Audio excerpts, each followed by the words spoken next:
네, 안녕하세요. 평안하십니까? 예, 찬양 대단히 감사합니다. 다 함께 기도하겠습니다.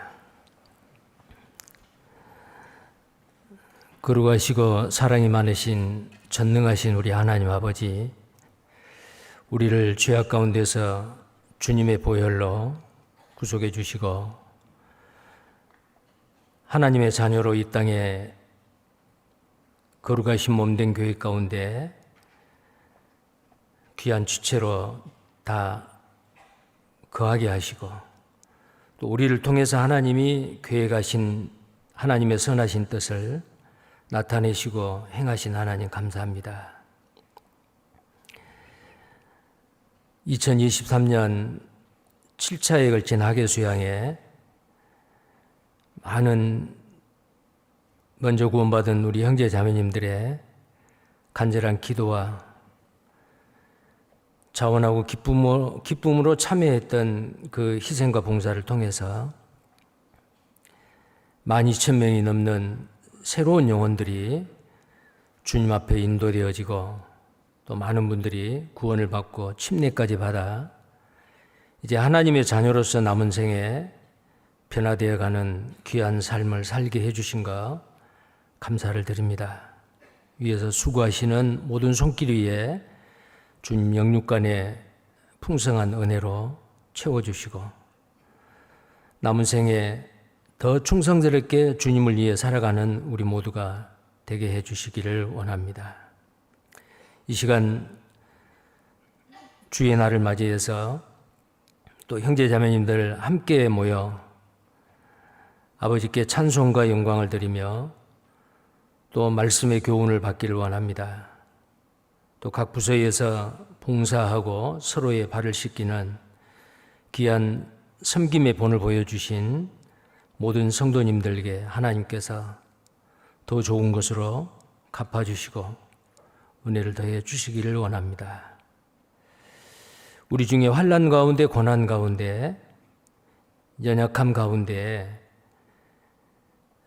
하나님께 시험받는 자들 있습니다. 하나님, 더 하나님을 가까이 하고 하나님을 신뢰하며 하나님의 크신 능력 안에서 승리할 수 있도록 하나님께서 도와주시기를 원합니다. 병중에 있는 분, 또 어려운 환난과 고난 가운데 있는 분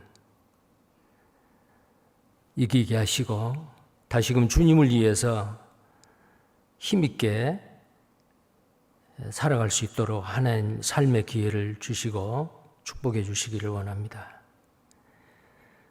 또 다음 주 계속해서 계획되어져 있는 교구전도 집회, 은장의 낮 집회, 또 여러 계획된 그 집회 가운데 하나님 함께 하시고 또 많은 영혼들이 구원을 받아 아버지께 영광 드리는 아름답고 귀한 전도 집회가 될 수 있도록 하나님 도와주옵소서.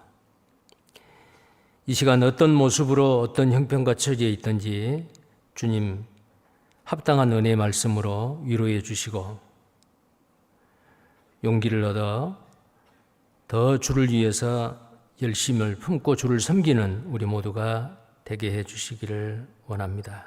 이 시간에 시종을 주 성령님께서 함께 하시고 하나님의 거룩하시고 온전한 뜻을 깨달아 알게 하시고 우리의 삶 가운데서 그 말씀을 붙잡고 믿음으로 순종하는 우리 모두가 되게 해 주옵소서. 주 예수님 이름 받들어 기도드리옵나이다. 아멘. 성경 말씀 요한계시록 1장을 보시겠습니다.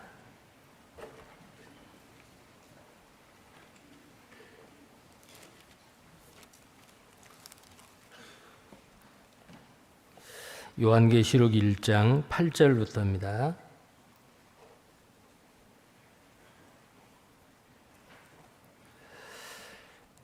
요한계시록 1장 8절부터 11절까지 제가 읽겠습니다. 주 하나님이 가라사대 나는 알파와 오메가라. 이제도 있고 전에도 있었고 장차 올 자요 전능한 자라 하시더라. 나 요한은 너희 형제여 예수의 환난과 나라와 참음에 동참하는 자라. 하나님이 말씀과 예수의 증거를 인하여 밤모라 하는 섬에 있었더니 주의 날에 내가 성령에 감동하여 내 뒤에서 나는 나팔 소리 같은 큰 음성을 들으니 가로되 너 보는 것을 책에 써서 에베소, 서머나, 버가모, 두아디라, 사데, 빌라델비아, 라오디기아 7 교회에 보내라 하시기로. 11절까지 말씀입니다. 지금 요한계시록 말씀을 주일날 우리가 계속 공부를 하고 있습니다. 요한계시록은 요한계시록 1장 1절에 있는 말씀대로 장차 속히 될 일에 대해서 그 종들에게 보이시려고 그 천사를 통해 밤모섬에 유배당한 사도 요한에게, 주님의 사랑하시는 종 사도 요한에게 들려주시고 보여주신, 들려주시는 말씀과 보여주시는 환상을 기록하라. 그리고 소아시아 7 교회에 보내라고 명령을 주님께서 하셨습니다.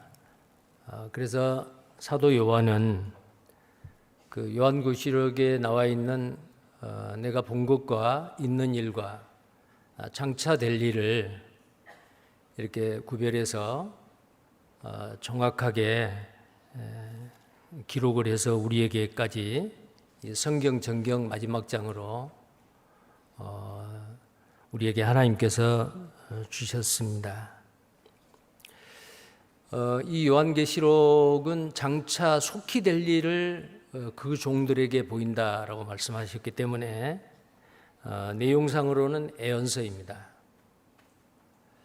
그 애언의 말씀은 하나님은 시건치 아니시니 반드시 애언하신 말씀은 반드시 이루신 분이죠. 그래서 이 요한계시록에 기록된 애언의 말씀은 반드시 이루실 겁니다. 특히 가장 많은 분량이 예수님 공중재림한 이후에 6장부터 19장까지 7년 환난 동안에 하나님을 믿지 아니하고 끝까지 구원받을 수 있는 기회를 놓쳐버린 이 세상 사람들에게 무서운 7년 환난의 무서운 심판에 대해서 아주 가장 길게 말하고 있고, 그 다음에 이제 20장에서는 구원받지 못한 사람들이 천년왕국 이후에, 그리고 이제 7년 환난이 지난 후에 천년왕국에 대해서, 그리고 천년왕국 이후에 끝까지 구원받지 못한 세상 사람들을, 바다가 죽은 자를 내어주고 사망과 음부도 그 죽은 자를 내어줘 하나님의 크고 흰 보좌 앞에 서서 심판을 받고 둘째 사망 곧 불못에 들어가게 되는 최후의 심판에 대해서도 말씀을 하시고, 그것도 장래되어질 일이죠. 그리고 이제 21장, 22장에서는 천국에 대해서, 새하늘과 새 땅, 천년왕국의 새하늘과 새 땅이 아니고 영원한 하나님의 나라 천국에서의 새하늘과 새 땅을 사도 요한에게 보여주신 대로 우리에게 요한계시록의 그 말씀을 우리에게 주셨습니다. 그러니까 이 내용상으로 보면은 애언서임에 틀림없습니다. 묵시록이죠. 그러나 7 교회, 소아시아 7 교회에 기록하여 보내라고 했어요.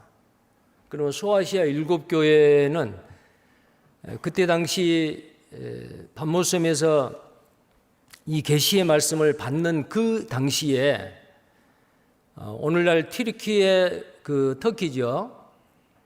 터키의 서쪽 지역에 있는 아시아 지역, 그 지역의 7 교회, 근데 7 교회뿐만 아니고 7 교회 이외에도 다른 교회들도 있었습니다. 그런데 주님께서는 7 교회를 지명해서 그 7 교회에 이 기록한 것을 보내라라고 말씀하셨어요. 그래서 형식상으로는 서신서라고도 할 수 있어요. 그래서 이 요한계시록 1장 1절부터 쭉 보면은 그 서신서의 형식을 따서 내용적으로 장차되어질 일을 예언을 기록한 그 예언서입니다. 그래서 계시록이라고 하죠. 감춰져 있는 것을 보아 알게 하는, 열어서 보아 알게 하는 계시록 또는 묵시록이라고도 하는데 그렇게 되어 있습니다. 자, 형식적으로는 1장 1절에서부터 8절까지가 머릿말에 해당될 수가 있습니다. 1장 8절. 그래서 오늘 그 머릿말의 마지막 부분부터 읽었는데요.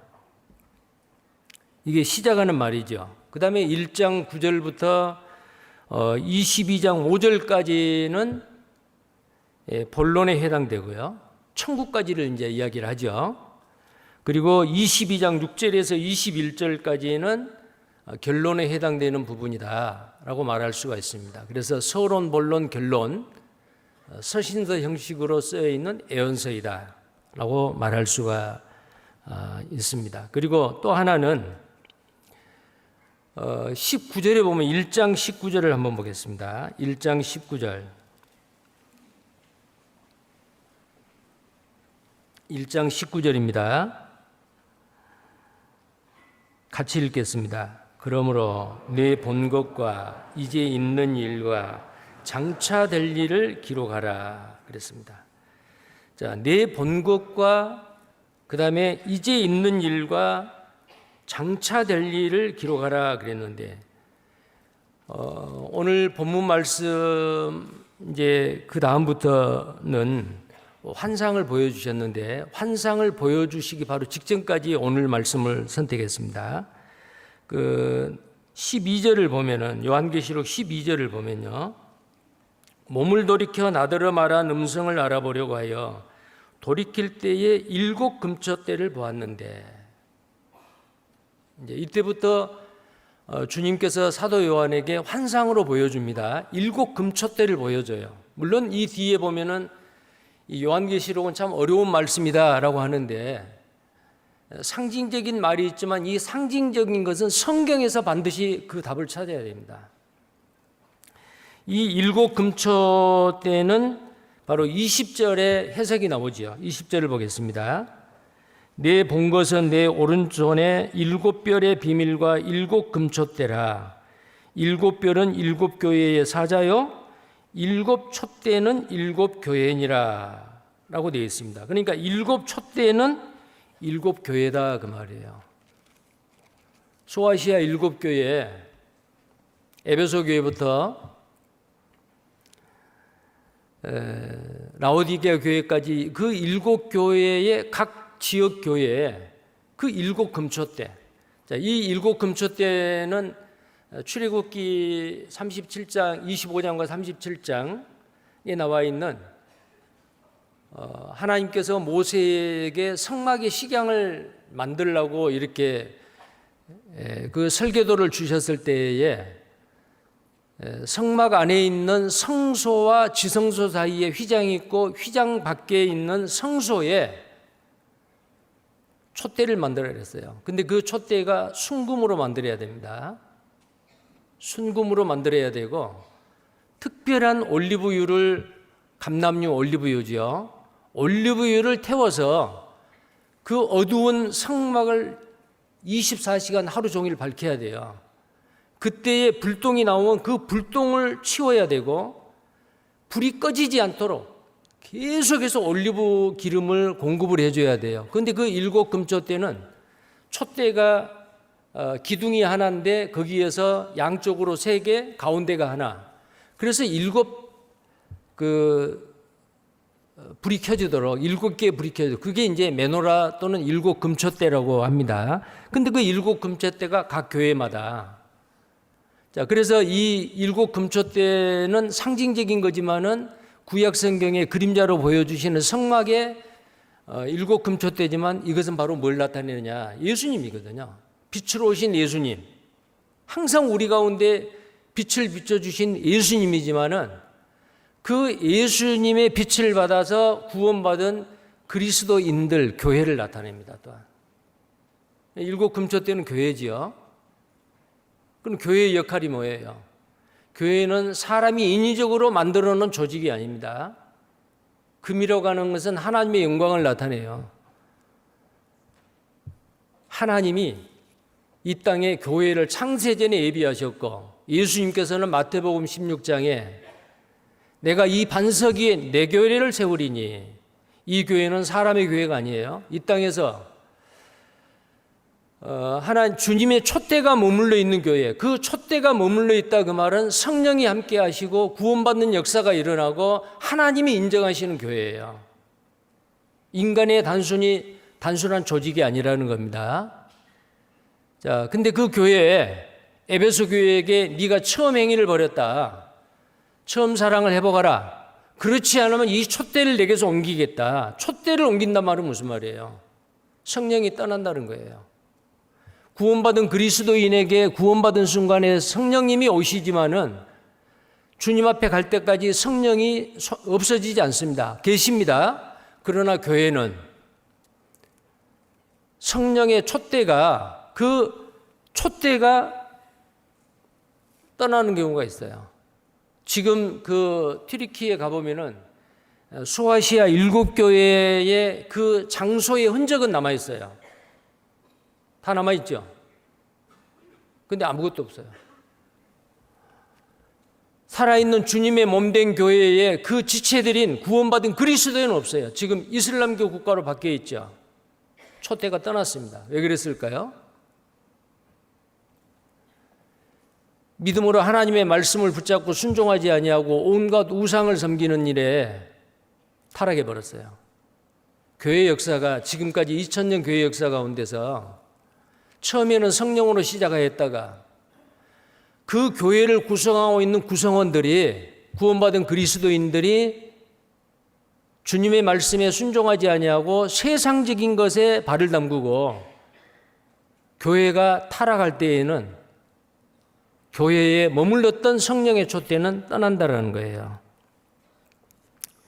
자, 그래서 여기에 12절부터 이제 그 환상을 보여주시는데 제일 먼저 보여주시는 게 바로 7 금촛대였습니다.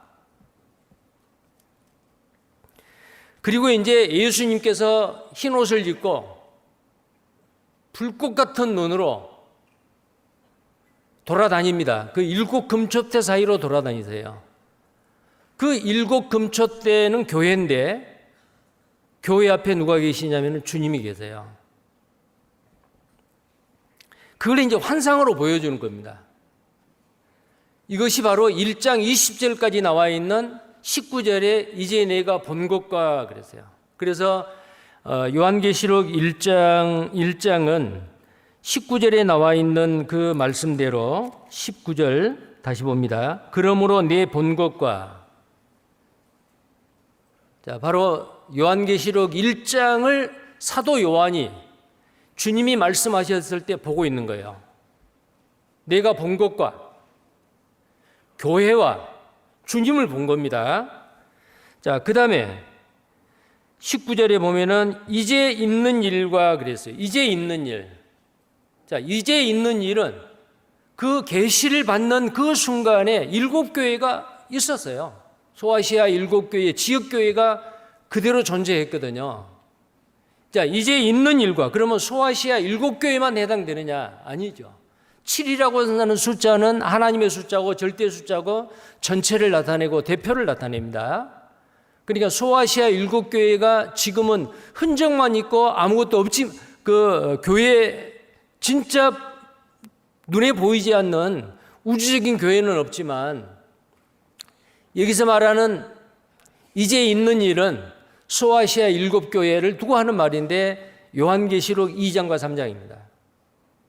자, 2장 3장은 에베소부터 라오디가 교회까지 칭찬과 교훈과 책망을 하죠. 이 7교회는 역사적으로 이미 지나가 버린 소아시아 7교회만이 아닙니다. 주님의 몸된 교회, 주님이 오셔서 교회를 데려가기 이전까지 이 땅에 남겨져 있는 주님의 모든 교회를 두고 하는 말이에요. 그래서 요한계시록 2장 3장에 나와 있는 7교회에 교훈하시고 책망하시고 하시는 그 말씀은 이미 지나가 버린 과거의 그 교회만 하는 것이 아니고 지금 이 땅에 있는 우리에게도 주시는 말씀이다 그 말이요. 이제 있는 일과 교회 역사가 이 땅에서 끝나기 전까지 이 땅에 남겨져 있는 모든 교회입니다. 이제 있는 일과.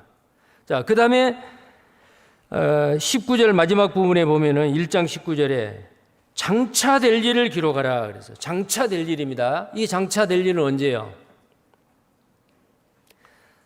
요한계시록 4장 1절에 보면요.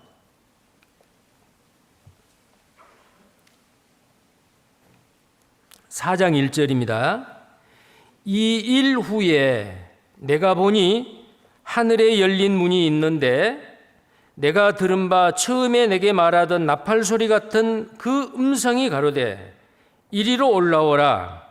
이후에 마땅히 될 일을 내가 내게 보이리라 하시더라. 자, 사도 요한이 이제 천국으로 올라가는 거예요. 천상으로 올라가는 거예요. 근데 이 사도 요한은 바로 교회의 대표예요. 왜냐하면은 주의 환난과 오래 참음을 그 1장에 아까 그 1장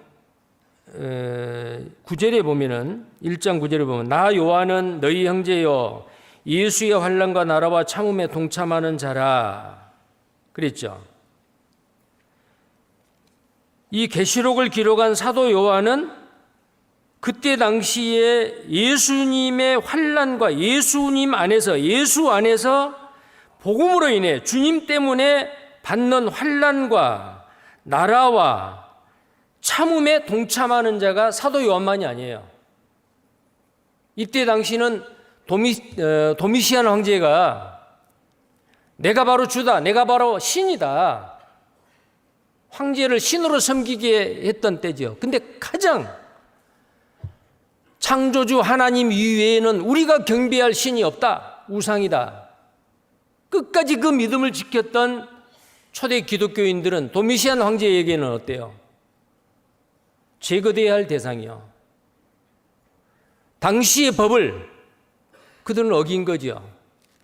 왜 그랬어요? 하나님의 법이 더 위이기 때문에.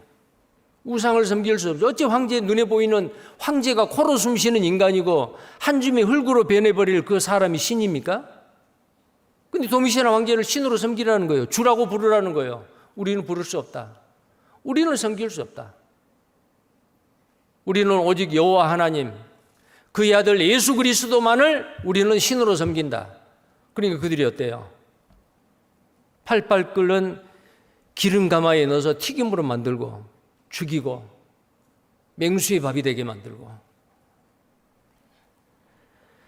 그래서 이 사도 요한만 그 예수 안에서의 환난과 오래 참음과 그의 나라에 참여하는 것이 아니고 그때 초대교회 당시에 이 사도 요한이 섬겼던 교회가 바로 에베소에 있는 교회거든요. 에베소 교회예요. 에베소 교회뿐만 아니고 에베소 교회를 포함한 소아시아의 7교회, 그 형제 자매님들은 사도 요한을 다 알지요. 그들에게 편지하는 겁니다. 그 핍박과 고난 가운데 이 요한계시록 하는 이 묵시록, 이 편지를 받은 그때 당시의 성도들은 어때요? 위로를 받고 더 용기 백배 해주고 끝까지 순교를 하더라도 믿음을 지켰던 정말 살아있는 하나님의 말씀이었습니다. 그래서 이 요한계시록을 전체적으로 세 군데로 내용적으로 이 세 부분으로 나누면 1장 내가 본 것과 그 다음에 2장 3장 이제 있는 일과 4장부터 22장까지 장차 되어질 일. 그러니까 4장부터는 장차 되어질 일이죠. 장차 되어질 일이기 때문에 지금 되어진 게 아니에요. 장차 되어질 일이에요. 그럼 언제 될까요? 초대교회보다 2000년이 우리는 시간이 2000년의 시간이 지났기 때문에 초대교회 성도들은 이 말씀으로 위로받고 다시 오실 주님을, 속히 오실 주님을 기다리는 재림신앙으로 그 믿음을 지켜왔잖아요. 근데 우리는 어때요? 2000년이 지났어요. 다시 오시겠다고 약속하신 예수님은 초대교회보다도 우리 시대에 더 빨리 오셔요. 기독교 2000년 역사 가운데 세상과 타협하지 아니하고 어떤 핍박과 환난이 있더라도 그 믿음을 끝까지 잘 지키고 하나님께 기쁨과 영광을 드렸던 사람들은 하나같이 예수님의 재림 신앙을 가졌던 사람들이에요. 우리 중에서도 마찬가지입니다. 주님이 곧 오셔요. 아마 우리 시대에 오실 거예요. 그런데 할아버지 때도 초대교회부터 오신다 그랬는데 아직 안 오셨으니 아직 많이 남았을지도 몰라요. 자, 이렇게 생각하시는 분들은 주님에 대한 순수한 그 열정과 그 믿음을 지키기 어렵습니다. 주님이 곧 오십니다. 속히 온다 그 말은 반드시 오신다는 거예요. 그러니까 언제든지 주님 앞에 섰을 때 부끄럽지 않도록 충성스럽게 열심을 품고 주를 섬기는 자가 되어야 된다는 겁니다. 그래서 요한계시록을 시작을 할 때에 이 말씀을 읽는 자와 듣는 자들과 지키는 자들이 복이 있다. 1장 3절에 그 말씀을 했죠. 또 마지막 22장 6절에도 이 말씀을 지키는 자들이 복이 있다. 말씀을 지킨단 말이 무슨 말이에요? 이 요한계시록의 말씀을 읽고 듣고 연구하고 이 말씀대로 깨어서 주님 오실 것을 기다리고 세상에서 깨끗하게 거룩하게 구별되게 살아가는 하나님의 자녀들이 되라고 말이에요. 그 사람이 복이 있다고 말입니다. 그래서 요한계시록에는 7가지 복이 있다고 했죠. 7가지 복이요. 그럼 하나님이 왜 이 요한계시록을 기록해서 우리에게 주셨느냐? 7가지 복이요. 왜 7이라는 숫자를 썼어요? 7은 전부를 나타내요. 절대적인 숫자예요. 하나님의 숫자예요. 그럼 우리 요한계시록을 만약에 읽지 아니하고 듣지 아니하고 행하지 아니하면 어때요? 하나님의 복을 받기 어렵다고 말이에요. 그래서 이 요한계시록은 우리 구원받은 그리스도인이 너무 어려운 책이기 때문에 덮어놓고 나중에 읽는 것이 아니고 반드시 요한계시록의 말씀을 읽어야 됩니다. 들어야 됩니다. 이 말씀대로 우리의 삶 가운데서 행하고 살아야 된다 라는 겁니다. 자, 그 다음에 8절을 보시겠어요. 오늘 물론 이게 서론에 해당되는 머릿말에 해당되는 마지막 구절인데요. 8절을 보겠습니다. 요한계시록 1장 8절. 주 하나님이 가라사대 나는 알파와 오메가라 이제도 있고 전에도 있었고 장차 올 자요 전능한 자라 하시더라. 반드시 속히 오리라고 말씀하신 주님이 여기에 주 하나님이 가라사대 나는 알파와 오메가라. 알파와 오메가다 그 말은 무슨 말이에요? 이 신약 성경이 쓰여질 당시에는 헬라 말이 세계 공통어였어요. 이때 당시에 중동 지역에. 물론 아람어도 썼습니다. 근데 그 헬라어의 알파벳의 첫 글자가 알파요. 마지막 글자가 오메가예요. 영어로 말하면은 A고 Z이요. 우리말로 말하면은 기억이고 희응이요. 자음으로 말한다면, 모음으로 말하면 가고 하요. 이 모든 성경을, 신약 성경을 기록한 헬라 말의 알파벳의 처음과 마지막이 알파와 오메가. 여기도 쓰여 있는 건 모르겠어요. 여기 있네요. 이게 지금 알파와 A, 오메가 이거요. 헬라 말로 알파와 오메가를 여기다가 디자인 해놨네요. 처음과 마지막이다 그 말은, 처음이라 그 말은 무슨 말이에요? 태초에 하나님이 천지를 창조하시니라. 그분은 아무것도 존재하기 이전에 영원부터 계신 그 하나님께서 이 우주 만물을 창조하시고 우리 사람을 자기 형상으로 창조하신 분이다. 시작하는 분이다 그 말이에요. 시작이다. 오메가는 뭐예요? 하나님이 계획하신 우주를 창조하신 하나님께서 왜 창조하셨느냐? 하나님의 나라를 완성하기 위함입니다. 하나님의 나라가 완성이 되려면 어때요? 그 나라 백성이 있어야 돼요. 그 나라 백성의 수가 차야 돼요. 왜 예수님이 아직 안 오십니까? 왕 중의 왕으로 왜 안 오십니까? 이방인의 충만한 수가 아직 차지 않았습니다. 하나님이 계획하시는 천국이 아직 다 이루어지지 않았어요.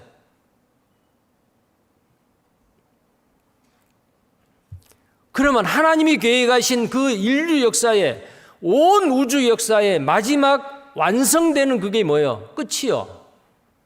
그리고 영원한 세계로. 그게 오메가입니다. 그러면 알파와 오메가다, 처음과 끝이다. 그러면 그 과정은요, 그 모든 과정을 전부 다 주관하시고 섭리하신 분이 하나님이십니다. 그래서 창조하시고 운행하시고 섭리하시고 완성하시는 그분은 못할 일이 없어요. 그 하나님은 전능하신 하나님이에요. 그래서 이 알파와 오메가는 영원하신 분이고 전능하신 분이다. 우리가 믿는 하나님은 바로 알파와 오메가이고 처음과 마지막이고 영원하신 분이고 능치 못함이 없는 전능하신 분이다. 우리가 믿는 우리 아버지가 그렇다고 말이에요. 그리고 나의 인생의 나의 주인이 바로 예수님인데, 주님인데, 나의 주님이 바로 하나님이세요. 여기에 방금 읽었던 8절에 주 하나님이 가라사대 누구예요? 성부, 성자, 성령의 하나님입니다. 여기 성경에 보면은 나는 알파와 오메가다. 여기는 하나님이라 그랬는데 예수님이요. 17절을 또 보겠어요. 17절, 1장 17절입니다. 17절입니다. 같이 읽겠습니다. 내가 볼 때에 그 발 앞에 엎드러져 죽은 자 같이 되매 그가 오른손을 내게 얹고 가라사대 두려워 말라. 나는 처음이요 나중이니. 여기에 그 발 앞에 엎드렸다. 누구 발 앞에 엎드린 거예요? 예수님이요. 주님의 발 앞에 엎드린 겁니다. 15절에 보면 그의 발은 풀무에 단련한 빛난 주석 같다. 그의 음성은 많은 물소리와 같다. 오른손에 7별이 있고 그 입에서 좌우에 날성검이 있고 그 얼굴은 해가 힘있게 비치는 것 같더라. 빛 대신 예수님입니다. 근데 그 발 앞에 기절해서 넘어졌어요. 그때에 오른손을 이 사도 요한에게 내밀고 그 몸에다가 얹으면서, 오른손을 얹으면서 가라사대 두려워 말라. 나는 처음이요 나중이니. 알파 오메가죠. 이분이 예수님이라니까요. 우리를 구원해 주시는 예수님, 나의 인생의 주인이 되신 예수님, 그분은 하나님이십니다. 전능하신 분이에요. 창조주예요. 영원하신 분이에요. 자, 그리고요, 좀 더 보겠습니다. 21장, 요한계시록 21장입니다.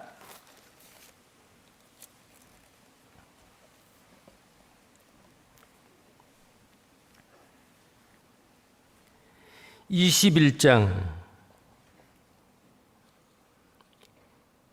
5절 6절입니다. 같이 읽겠습니다. 보좌에 앉으신 이가 가라사대 보라 내가 만물을 새롭게 하노라 하시고, 또 가라사대 이 말은 신실하고 참되니 기록하라 하시고, 또 내게 말씀하시되 이루었도다. 나는 알파와 오메가요 처음과 나중이라. 내가 생명수 샘물로 목마른 자에게 값없이 주리니. 주님이죠. 여기도 알파와 오메가라 그랬죠. 자, 왜 이렇게 요한계시록에 나는 알파와 오메가다, 나는 처음과 나중이다, 방금 전에 말씀드린 그대로예요. 전능하신 분, 영원하신 분, 우리가 사모하고 경외하고 믿을 수 있는 분은 오직 하나님, 전능하신 하나님이라 그 말이에요. 자, 그 다음에 22장입니다. 22장 13절입니다.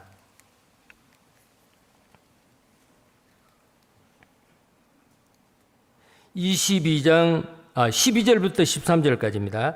22장 12절에서 13절 또 같이 읽겠습니다. 보라, 내가 속히 오리니 내가 줄 상이 내게 있어 각 사람에게 그의 일한 대로 갚아주리라. 나는 알파와 오메가요, 처음과 나중이요, 시작과 끝이라. 자, 이와 같이 요한계시록에 나는 알파와 오메가다, 전능하신 하나님이다라는 뜻이에요. 예수님 육신을 입고 이 땅에 오셨지만 그분은 하나님이십니다. 전능하신 분입니다. 4대 성인 중에 한 사람이 아닙니다. 기독교를 창시하는 창시자가 아니에요. 사랑을 강조하는 기독교 창시자가 아니에요. 그분은 하나님이세요. 왜 이렇게 요한계시록 여기뿐만 아니고 구약 성경에도 나는 스스로 존재하는 자다, 모세에게 시내산 떨기나무 불꽃 가운데서 나타나서 그렇게 말씀하셨죠. 나는 전능자라, 나는 영원한 자라. 여호와를 알자, 힘써 여호와를 알자. 어떤 여호와를 알아야 돼요? 어떤 하나님을 알아야 되죠? 영원하신 하나님, 전능하신 하나님을 우리는 알고 그분을 신뢰해야 돼요. 그 하나님을 믿는 사람들은 두려움이 없습니다. 근심 걱정이 없습니다. 가장 무서운 죽음까지도 두렵지 않습니다. 근데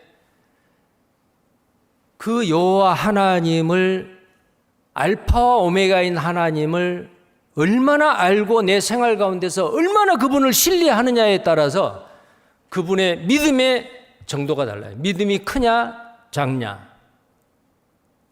구원받은 그리스도인이어도 나에게 어려운 일이 닥치면 하나님, 왜 나에게 이런 일이 있습니까? 이게 무슨 뜻입니까? 힘듭니다. 어렵습니다.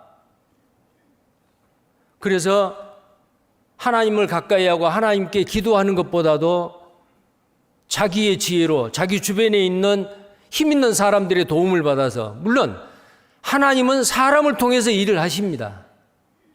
그런 일이 있을 때 나는 얼마나 잠잠히 젖된 어린아이 같이, 엄마 품에 안긴 젖된 어린아이 같이 나는 얼마나 하나님을, 주님을 신뢰하고 평강을 유지했느냐 그 말이요.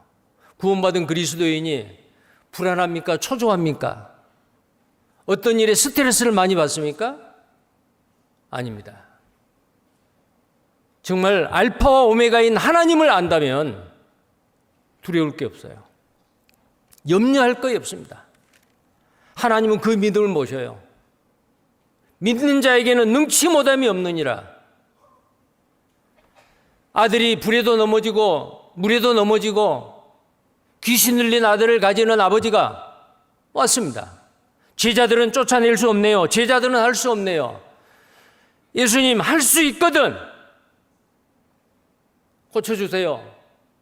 예수님 뭐라고 말씀하셨어요? 할 수 있거든이 무엇이냐? 무슨 말이냐? 믿는 자에게는 능치 못함이 없느니라. 너희에게 겨자씨 한 알만한 믿음이 있으면은 뽕나무를 뽑아서 바다에 심기라면 그대로 됐을 것이요. 그 믿음이 있다면은, 작은 겨자씨 하나만 할 만한 믿음이 있다면은 이 산을 옮겨서 바다에 던지우라 했으면 그대로 되리라. 뽕나무는 뭐고 산은 뭐예요? 내 속에 있는 내 죄성과 내 본래의 나의 생각들이잖아요. 하나님을 믿고 구원을 받기는 받았는데 실제로 삶 가운데서는 하나님을 의지하고 하나님을 신뢰하는 게 아니고 불안해하고 초조하고 걱정하고 근심하고, 그것은 구원받은 그리스도인의 신앙이 아니라 그 말이에요. 그래서 방금 이 8절에 나와 있는 하나님이 가라사대 나는 알파와 오메가다라고 하는 것은 영원하신 하나님, 전능하신 하나님이심을 우리에게 보여주시는 거고, 사도 요한을 통해서 내가 본 것과 이제 있는 일과 장차 될 일을 기록해서 7교회에 보내라 그랬는데, 이 예언의 말씀을 받는 수신자들 7교회뿐만 아니고 기독교 역사 2000년 역사 가운데 이 말씀을 읽는 모든 사람에게 이 예언의 말씀을 누가 준 거냐? 영원하신 하나님, 전능하신 하나님이 준 것이다. 반드시 이루어진다. 속히 된다. 이 예언의 말씀, 환상을 보여주고 기록하기 전에 하나님께서 사인을 하신 거예요. 도장을 찍은 거예요. 이 예언의 말씀을 주시는 분이 누구냐? 전능하신 하나님, 영원하신 하나님이다. 여러분 가끔 계약을 하잖아요. 계약을 하는데 거기에 무슨 도장을 찍어요? 모르셔요? 인감도장 찍잖아요. 인감을 찍잖아요. 법적인 효력이 있습니다. 근데 계약을 했는데 그 사람이 정말로 신뢰할 만한 능력이 있는, 절대로 거짓말하지 않고 계약을 파기하지 않을 사람이다. 믿음이 생기죠. 이 요한계시록을 기록하게 하면서 인감도장을 찍는 게 바로 이 8절이요. 나는 알파와 오메가다. 전능하신 하나님이다 그 말이에요. 사람은요, 하나님을 믿기는 믿는데 그 하나님을 어떤 분으로 믿느냐에 따라서 그 신앙생활이 달라져요. 여러분, 아브라함 갈대아 우르를 떠나서 내가 내게 지시할 땅으로 가라. 너로 큰 민족을 만들리라. 지상 모든 민족이 너를 인하여 복을 받으리라. 약속을 했죠. 아브라함의 믿음 대단합니다. 아, 나에게 말씀하신 그 하나님 어떤 분이냐? 정말로 그 말씀을 이루실 분일까? 전능하신 분일까? 떠났어요. 떠나는 데까지는 좋았잖아요. 흉년이 들었어요. 애굽에 내려갑니다. 자기 아내 사라를, 자기 혹시 불이익을 당하고 자기가 죽임을 당할까 봐서 자기 아내 사라에게 나를 남편이라고 말하지 마. 오빠라고 말해. 속였잖아요. 비겁하지 않아요? 아유, 어떤 남편이 자기 죽을까 봐서 자기 아내를 누이 동생이라고 말하고 그렇게 말하라고. 내려갔어요. 흉년을 피해서 내려갔어요. 애굽으로 가면 안 돼요. 약속의 땅이 애굽이 아니고 가나안 땅이에요. 그런데 흉년이 드니까 굶어 죽을까 봐서 하나님의 전능하신 하나님을 못 믿은 거예요. 애굽에 내려갔죠.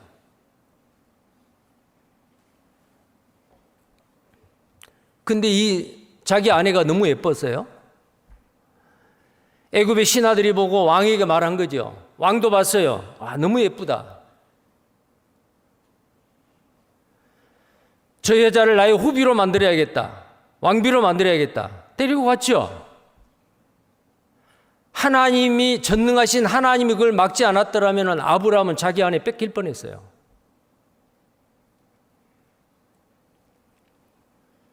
그뿐입니까?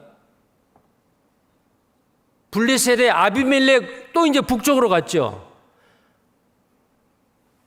가서 또 자기 아내를 누이 동생이라고 속인 겁니다. 또 자기 아내를 뺏길 뻔했어요. 그게 믿음이에요? 전능하신 하나님이 내 아내를 지켜주고 나를 지켜줄 거다. 그런 과정을 통해서 이 아브라함의 믿음은 어때요? 아, 알파와 오메가이신 하나님, 전능하신 하나님, 영원하신 하나님. 그 믿음이 점점 커갔어요. 자, 그래도 이 아브라함은 어때요? 하나님께서 아브라함의 후손을 통해서 많은 자녀를 줄 거라고 약속을 했는데, 하나님, 제가 이렇게 늙었는데 내 몸종 아비멜렉을 나의 후사로 세우겠습니다. 종 아비멜렉이 아니다. 너의 몸을 통해서 난 그 아들이 너의 후사가 된다. 믿어야 되잖아요. 아무리 나이가 많아도 할아버지 할머니를 통해서 아들을 주시겠다고 하셨는데 그건 믿어야 되잖아요. 전능하신 하나님. 믿지 못했습니다. 그래서 사라가, 자기 아내가 여보, 나도 늙고 당신도 늙어서 어떻게 아들을 보겠어? 내 몸종 하갈을 당신의 후처로 줄 테니까 아기를 만듭시다 그랬어요. 결국은 하갈과 함께 동침을 했죠. 누가 낳았어요? 이스마엘이 태어난 거예요. 오늘날 지금 현 이스라엘의 옆구리에 가시가 된 민족이 바로 이스마엘 후손들이요. 오늘날 아랍 민족이죠. 그건 하나님의 뜻이 아니었습니다. 하나님께서 너에게 아들을 주겠다고 했으면 기다려야 되죠. 참고 기다려야 되잖아요. 근데 아브라함은 하갈과 동침해서 이스마엘이 태어나게 하고 그것 때문에 가정에 불화가 생기게 하고 얼마나 괴로웠습니까? 자기 아들과 자기 아내 하갈을 쫓아내야 되는, 집에서 쫓아내야 하는 그 가정에 불화가 생긴 거예요. 그런 과정을 통해서 아브라함은 전능하신 하나님, 살아계신 하나님, 영원하신 하나님을 점점 배워가게 된 거예요. 이제는 아브라함의 믿음은 어떻게 됐어요? 하나님께서 백세대에서 아들을 줬습니다. 이삭을 줬어요. 이제 청소년이 됐어요. 많이 자랐어요. 하나님이 아브라함에게 너의 사랑하는 독자 아들 이삭을 내가 지시하는 땅으로 가서 번제로 드리라. 짐승을 번제로 드리는 게 아니고 사람을 번제로 인신제사를 하라는 거예요. 근데 아브라함은 어땠어요? 믿었어요. 아브라함은 어떻게 믿었느냐? 전능하신 하나님, 영원하신 하나님, 내가 내 아들을 칼로 찔러서 번제로 드린다 할지라도 능치 못함이 없는 하나님은 내 아들을 다시 부활시킬 거다. 그게 바로 히브리서 11장에 나와 있잖아요. 대단한 믿음이죠. 아브라함이 처음부터 그렇게 믿음 좋은 사람이 된 게 아니에요. 왜 그랬을까요? 알파와 오메가인 하나님, 전능하신 하나님, 영원하신 하나님을 안 거예요. 그리스도인은 하나님을 아는 것만큼 믿음으로 순종합니다. 아는 것만큼요. 골로새서 1장 10절을 보시겠습니다. 골로새서 1장 10절.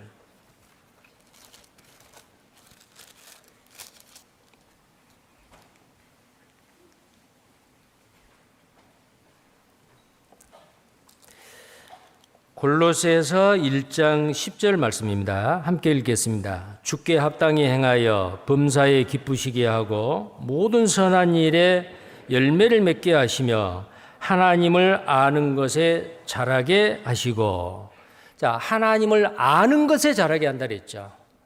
우리가 하나님을 믿고 구원을 받고 하나님 나의 아버지예요. 전능하신 하나님이에요. 영원하신 하나님이에요. 나에게 복 주기를 원해요. 능치 못함이 없어요. 그렇게 믿는데 실제로 나에게 구체적으로 내 삶 가운데서 내 가정에서 내 개인에게 어떤 문제가 생겼을 때 어때요? 모든 것을 합력하여 선을 이루실 하나님. 지금은 내가 힘들고 어렵지만 이것을 통해서, 이 고난을 통해서, 이 환난을 통해서 하나님은 더 좋은 것을 주실 계획이 있는 거지요. 하나님 감사해요. 전능하신 하나님을 신뢰하는 분들은 항상 기뻐할 수 있습니다. 범사에 감사합니다. 힘들고 어려운 일이 있어도 감사하고 좋은 일이 있어도 감사하고 하나님 감사합니다. 나는 지금은 몰라도 이 어려운 거 힘든 이 일을 통해서 하나님께서 내 믿음을 더 연단시키고 그 믿음이 정금과 같이 나오게 하기 위해서 그렇죠. 고난은 유익하다고 했는데 나에게 이 유익한 고난을 주시네요.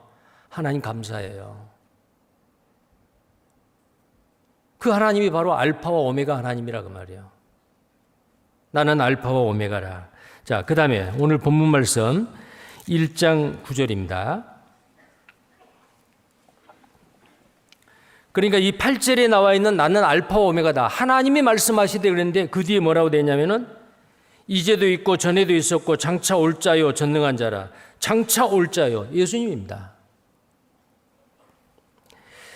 9절입니다. 1장 9절. 나 요한은 너희 형제요 예수의 환난과 나라와 참음에 동참하는 자라 하나님의 말씀과 예수의 증거를 인하여 pat모라는 섬에 있었더니. 자, 사도 요한이 왜 pat모섬에 갔죠?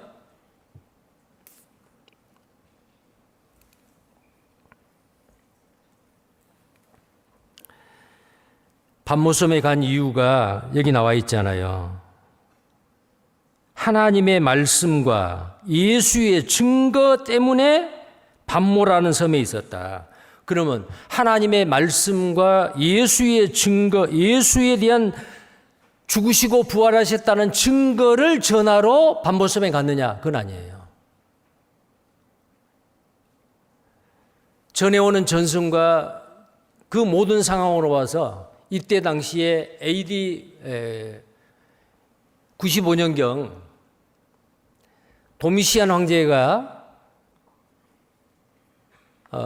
약화되어 있는 그 제국을 다시 결집을 시키기 위해서 자기를 섬기려고 한 거예요.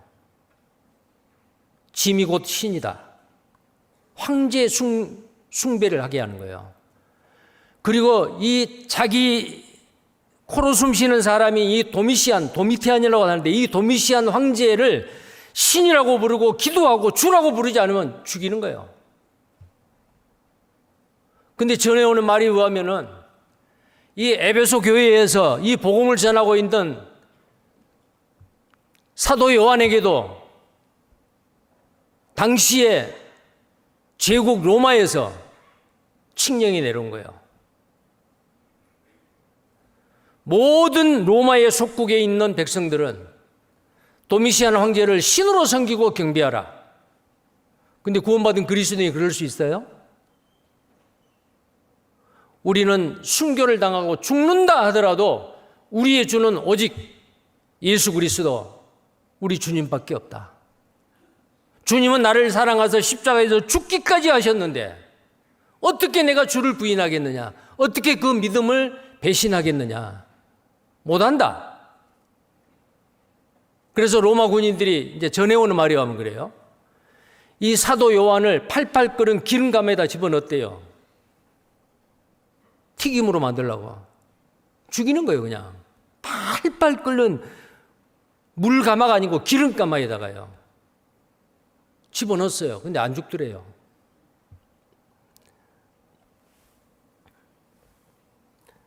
서머나 교회의 폴리가 속사도는 장작불이에다가 불고기 되게 만들려고 장작불이 했는데 그 장작불이 타다가 옆으로 가버렸다 그러죠. 근데 이 사도 요한도 죽이려고 했는데 그랬어요. 그래서 그때 당시에 죄수들을 유배를 보내는 유배지가 바로 이 pat모섬이에요. 거기는 돌이 많아요. 그래서 돌 안에 있는 광석을 캐요. 죄 많은 사람 그곳에 보내가지고 강제 노동을 시켜요. 죽을 때까지. 그런데 사도 요한이 황제를 섬기지 아니하고 오직 예수만을 믿고 주장하니까 이 사도 요한을, 교회의 지도자 사도 요한을 pat모섬에 보낸 겁니다. 그러면 사도 요한은 그럴 거 아니에요. 이럴 수도 있죠. 인간적인 생각으로. 하나님, 그러면 이 교회에 주님의 양떼들은 어떻게 합니까? 이들이 황제를 우상으로 섬기는 일이 있으면 어떻습니까? 제가 여기서 끝까지 지켜가지고 이 소아시아 7교회, 에베소 교회를 중심으로 그들의 믿음을 굳게 지키고 격려하고 위로하고 끝까지 믿음을 지키도록 해야 되는 그 일을 내가 해야 되지 않습니까? 왜 나를 이렇게 유배를 보냅니까? 원망할 수 있잖아요. 근데 아마 사도 요한은 그러지 않았을 거예요. 오직 하나님을 사랑하고 경배하는 그 일을 태만하지 않았습니다. 환경이 어떤 환경이 되더라도. 우리도 마찬가지요.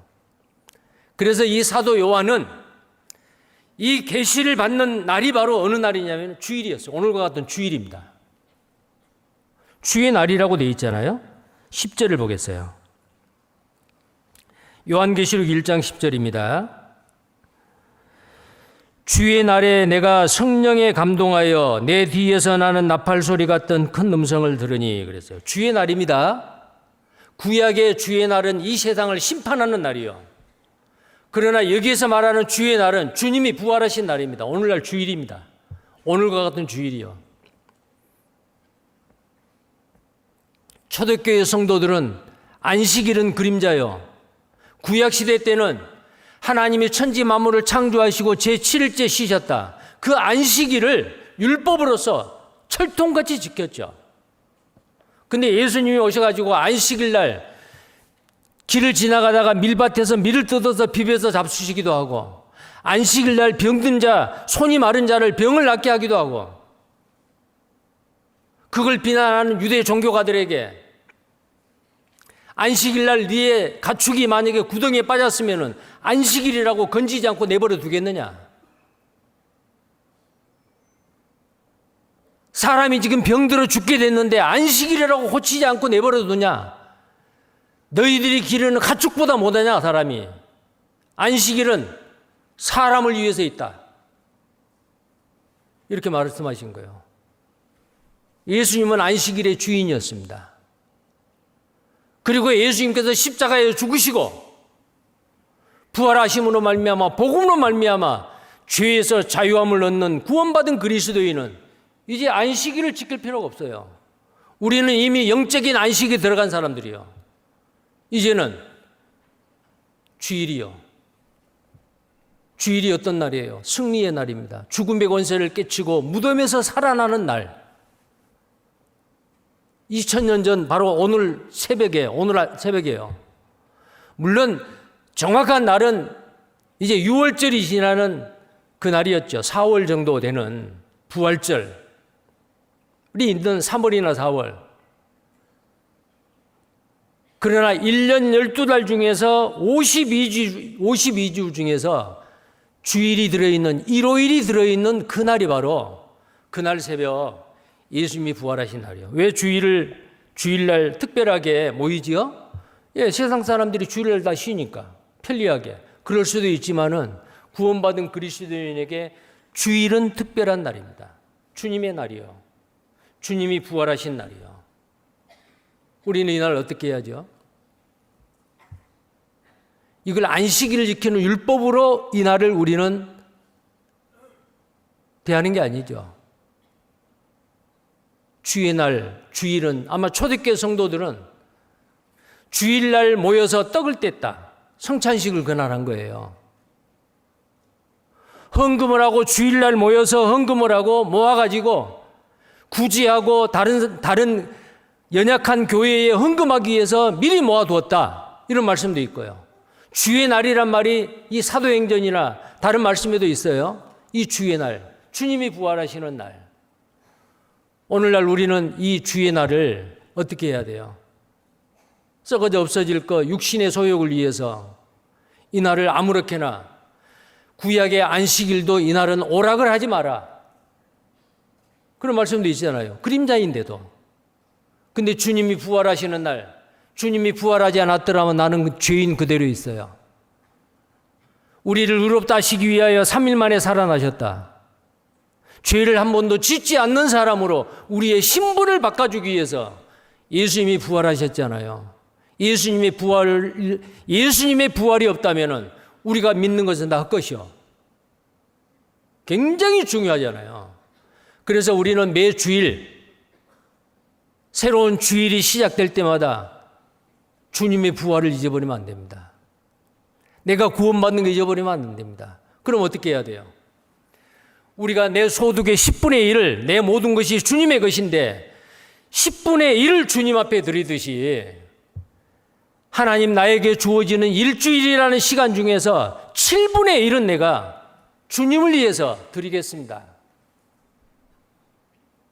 그것이 바로 경건한 생활이죠. 구별된 생활이에요. 지금 이 시간에요. 오늘 주일날 어디 강가에, 바다에, 낚시터에, 골프장에, 아니면 다른 자기의 육신을 기쁘게 하고 하는 그 오락에 빠져 있는 사람 가 있겠죠.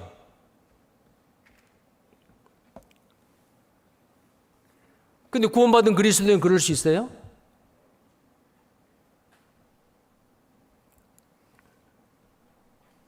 그럴 수 없잖아요. 양심상 그게 허락하지 않아요. 왜요? 주일날 모여서 하나님 앞에 찬양하고 형제 자매님들 만나 교제하고 말씀의 교훈을 받고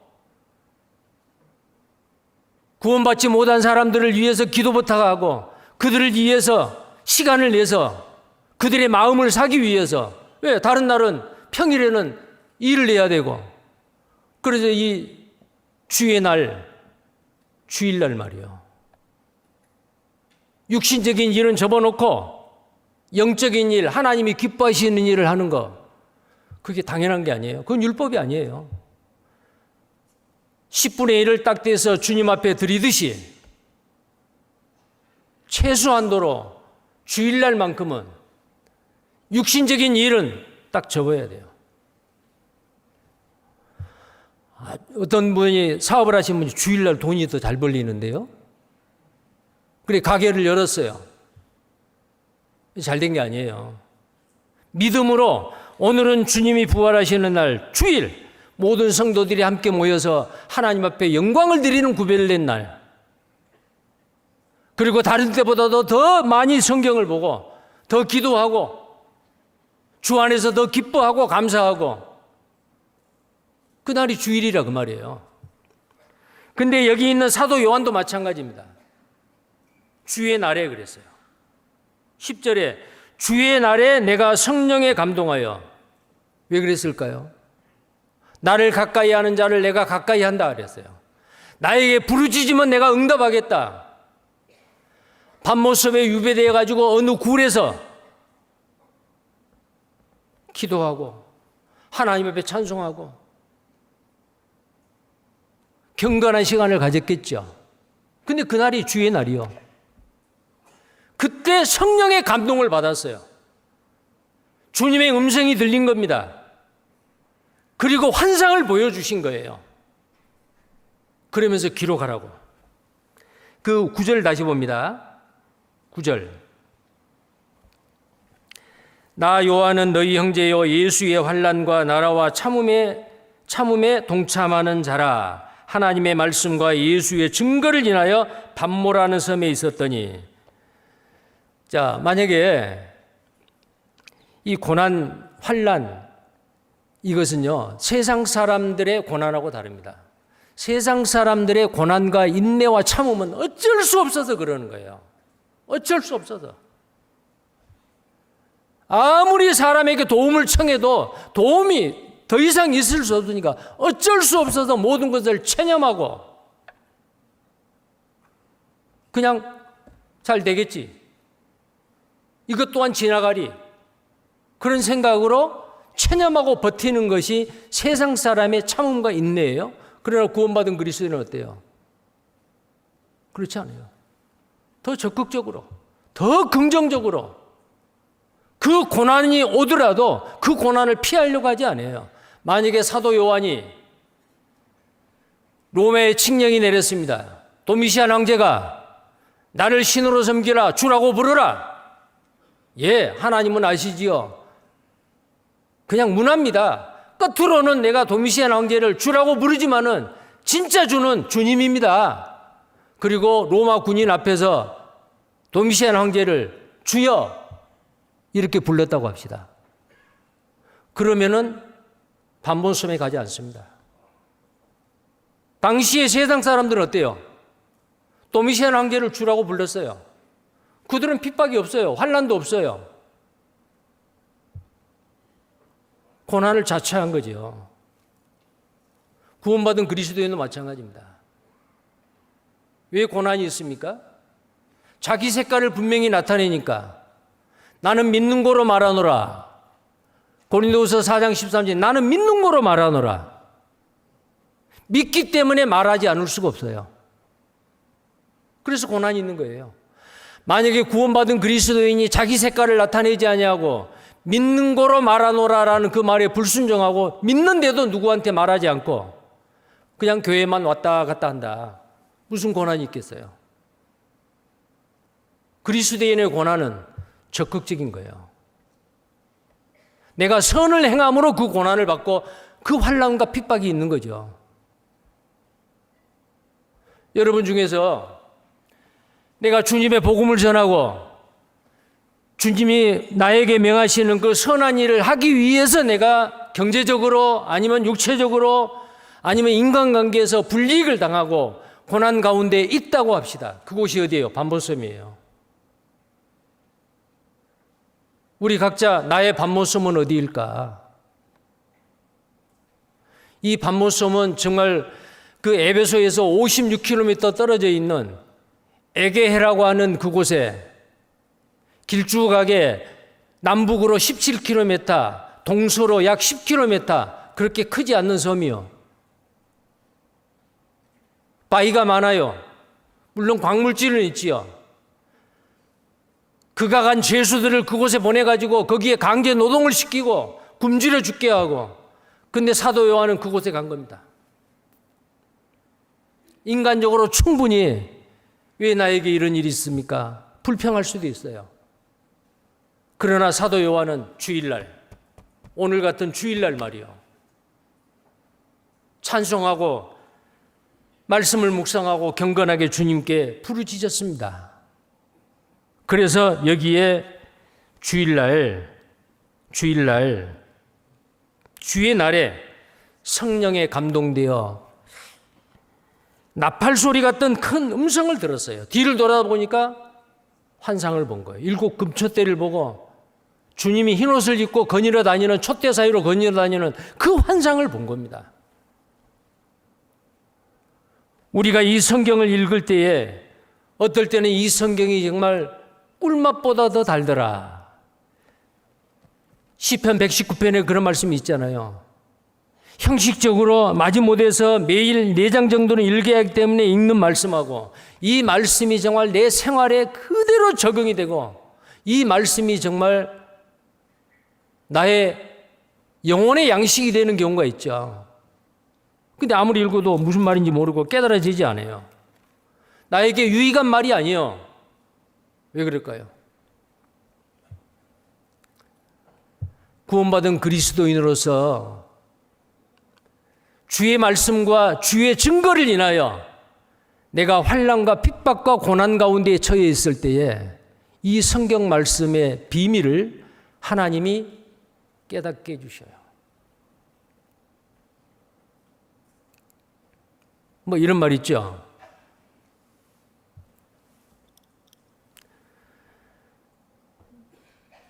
눈물과 함께 빵을 먹지 않는 자는 인생을 논하지 말라고. 그런데 여기 있는 이 말씀도 마찬가지요. 고난 없이 성경을 읽고 이 성경의 진술을 깨달으려고 하지 마라. 성경은 반드시 고난을 통해서 하나님께서 우리에게 깨닫게 해주셔요. 이 반모섬의 고난 가운데서 하나님의 말씀을, 성령의 감동하심을 받고 주님의 음성이 나팔 소리와 같이 들린 겁니다.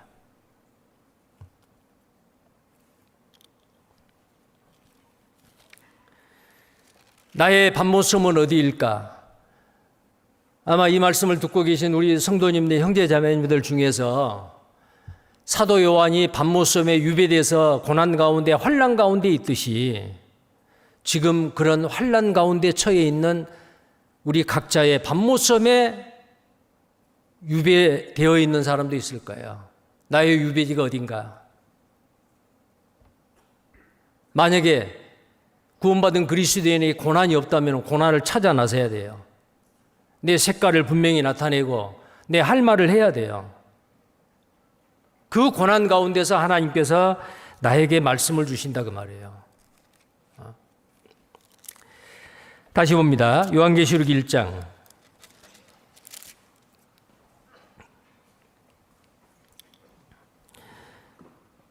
9절에 아까 그랬죠. 환난과 나라와 참음에 동참하는 자라 그랬어요. 예수 그리스도를 증거하는 그 증거로 인해서 환난과 고난이 온다 그랬습니다. 여기에서 첫 번째 요한은 환난에 동참하는 자였습니다.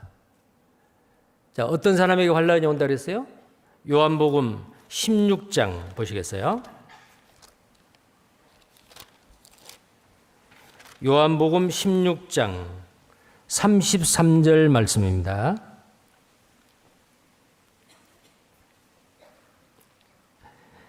함께 읽겠습니다. 이것을 너희에게 이름은 너희로 내 안에서 평안을 누리게 하려 함이라. 세상에서는 너희가 환난을 당하나 담대하라 내가 세상을 이기었노라 하시니. 자, 여기에 세상에서는 너희가 환난을 당한다 그랬어요. 예수님께서 예언하신 말씀이요. 구원받은 그리스도인은 세상에서 환난을 당한다. 왜? 왜 당할까요? 이유가 있어요. 또 사도행전 14장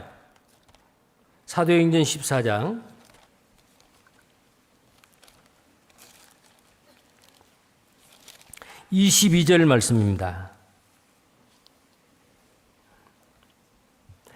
사도행전 14장 22절 말씀입니다. 같이 읽겠습니다. 제자들의 마음을 굳게 하여 이 믿음에 거하라 권하고 또 우리가 하나님 나라에 들어가려면 많은 환난을 겪어야 할 것이라. 이거 무슨 말이에요?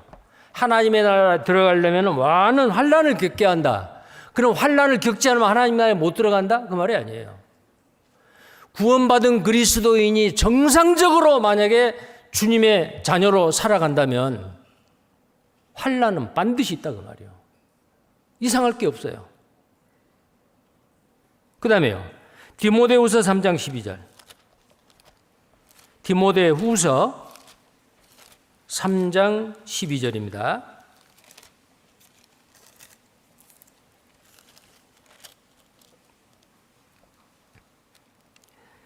같이 읽겠습니다. 무릇 그리스도 예수 안에서 경건하게 살고자 하는 자는 핍박을 받으리라. 자, 경건하게 산다라는 반대말은 뭘까요?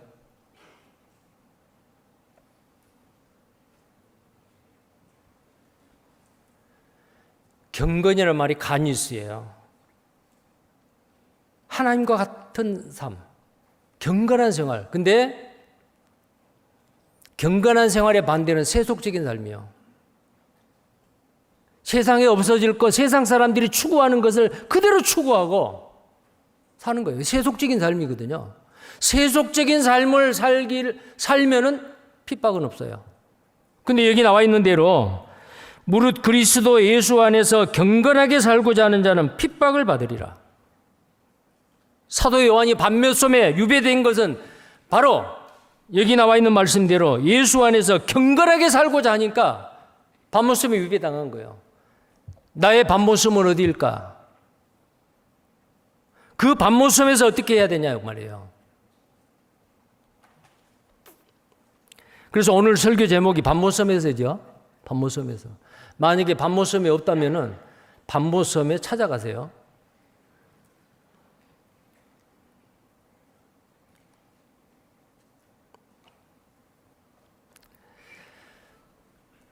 지금부터 앞선 모든 믿음의 선지인들은 모두 다 예수님이 당하신 그 환난에 동참한 자들이요.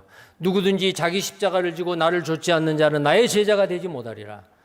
마태복음 16장에 그런 말씀이 있잖아요. 누구든지 나의 제자가 되고자 하는 자는, 나를 좇는 자는 자기 십자가를 지고 나를 좇으라. 그 십자가가 뭐예요?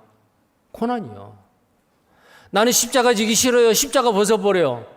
고난을 두려워하는 겁니다. 그럼 어떻게 해요? 예수 그리스도의 말과 그 예수 그리스도의 증거를 나타내지 아니하고 냄새도 안 풍기고 편지로서 보이지도 않고 말도 하지도 않고 그냥 구원받은 그 믿음 겨우겨우 지켜가는 사람이다 그 말이에요. 그런 사람에게는 절대 환난과 핍박이 없습니다. 자, 우리는 이 환난과 핍박을 어떻게 해야 돼요? 즐겨야 된다 그 말이에요. 왜 그럴까요? 자, 마태복음입니다. 마태복음 5장. 마태복음 5장입니다.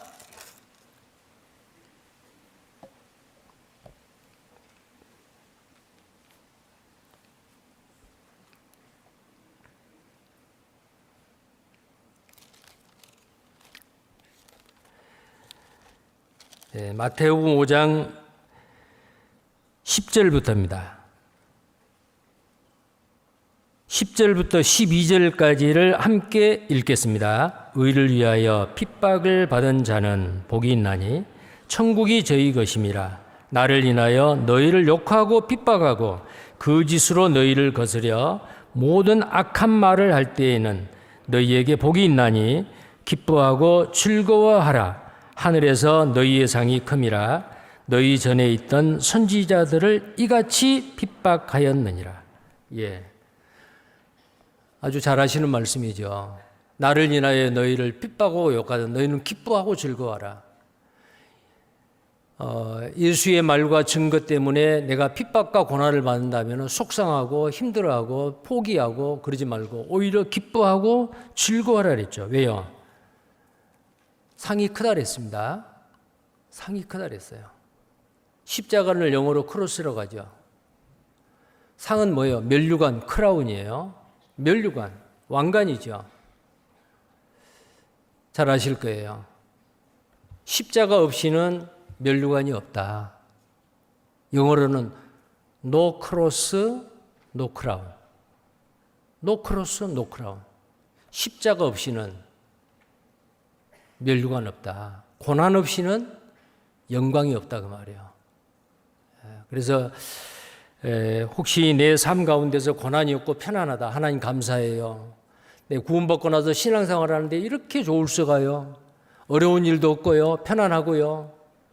좋아하지 마십시오.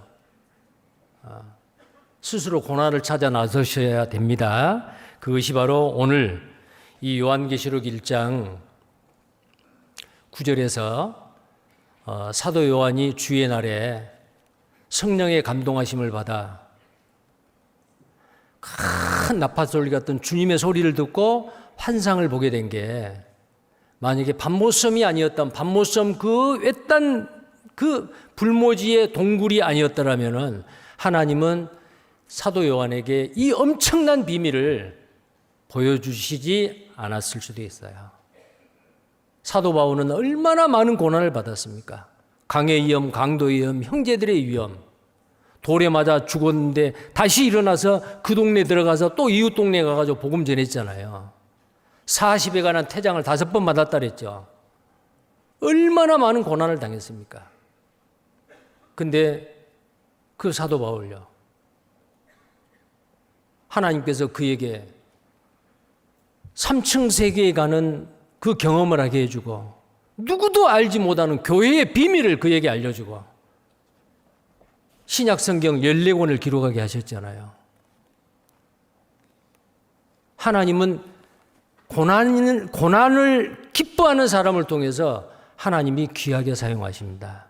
그리고 풍성한 열매를 맺습니다. 자, 그래서 오늘 이 요한계시록 1장에 나와 있는 사도 요한, 밤모섬에 있는 사도 요한, 나의 밤모섬은 어디일까? 내가 밤모섬이 없다면 그 밤모섬을 찾아 나서는 우리가 되었으면 좋겠습니다. 기도하겠습니다. 그리고 하시고 자비로우신 살아계신 우리 하나님 아버지 감사합니다.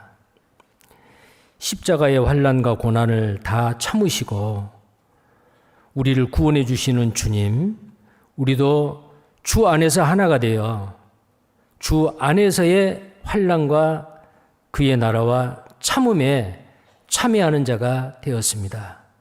사도 요한이 정말 힘들고 어려운 세대에서 태어나서 그때의 모든 온갖 핍박과 환난과 고난 가운데서 믿음을 지키고 그 위대한 요한복음, 요한 1, 2, 3서 그리고 요한계시록을 기록하는 특권을 누렸듯이 우리도 하나님 주님의 말씀과 예수 그리스도의 증거를 인하여 그 고난을 피해 가려고 하지 아니하고 그 고난을 자처하여 그 고난을 기뻐하고 즐기는 우리가 되게 해주시고 우리를 통해서 주님의 놀라운 역사가 나타날 수 있도록 하나님 사용해 주시옵소서. 더 많은 사람들에게 복음이 전해져서 하나님이 작정하시는 이방인의 충만한 수, 하나님의 나라의 천국 백성들이 다 채워질 수 있도록 하나님께서 우리를 귀하게 사용해 주시옵소서. 우리를 사랑하시고 구원해 주신 주 예수님 이름 받들어 기도드립니다. 아멘. 찬송가 383장입니다.